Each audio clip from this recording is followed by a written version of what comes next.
because they timed it so that when they're doing their planograms, that 90-day period gets them deep enough into the quote-unquote season, if you will, that it puts all the other retailers a year behind because of merchandising schedules. And there's so much riding on that Fiskars has never found a way out of that. I used to stand up at sales meetings and say, I think you're going to have to bite the bullet and do that. That's going to kill you one of these days. Interesting.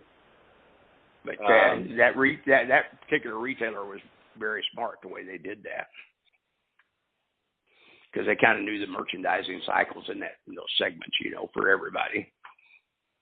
Right. And that's the other thing is sometimes you retailers get too uniform on when and how you do things. Is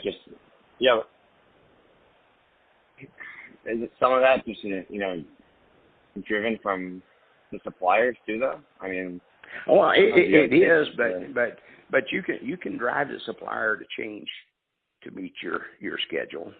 You don't have to be the biggest, baddest guy out there to do that, because you may be the profit that the retailer's really making, or the supplier's really making. In other words, let's say that they're using retailer A, B, and C to cover all their overhead. The rest of it's where their profit really lies, and if you look at it that way.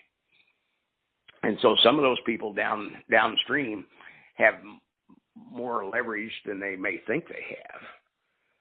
Right. So to kind of recap how you'd approach negotiation with Fiskars from a retailer perspective, you would pitch a mutual growth and support story where it's like, hey, we're going to feature you more. We want you to be a bigger partner, but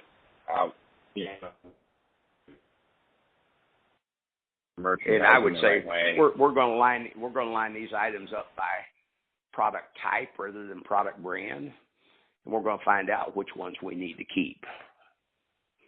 That's the way I would put it to them.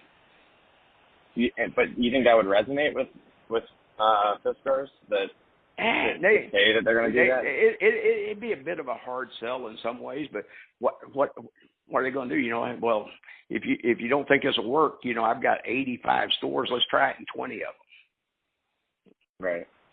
And let's see, because let me tell you, if you ever try that, even though probably people in your own company are going to say, it looks terrible, it's not, you're going to sell more product. It's just that simple. Yeah. Then if you can get the courage to quit worrying about how pretty the shelf looks, and make sure you have the items where you're really making the money on those two eye-level areas, whether they're pegged or they're shelves or what, now you're really going to see your dollars go to work for you in that segment. Right.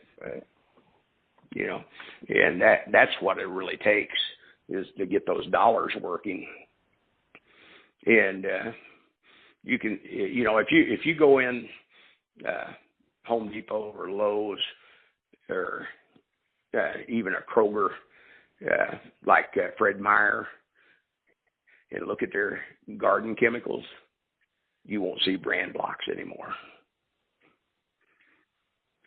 Huh.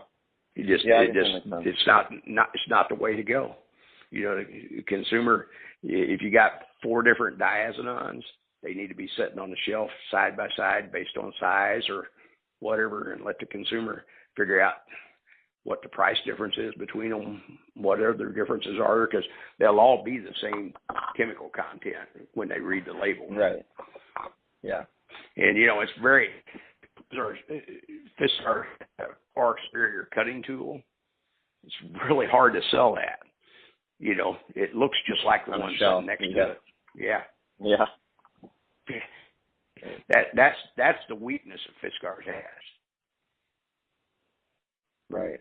So, I mean, it's interesting. You kind of sell potentially that while we know that it's superior,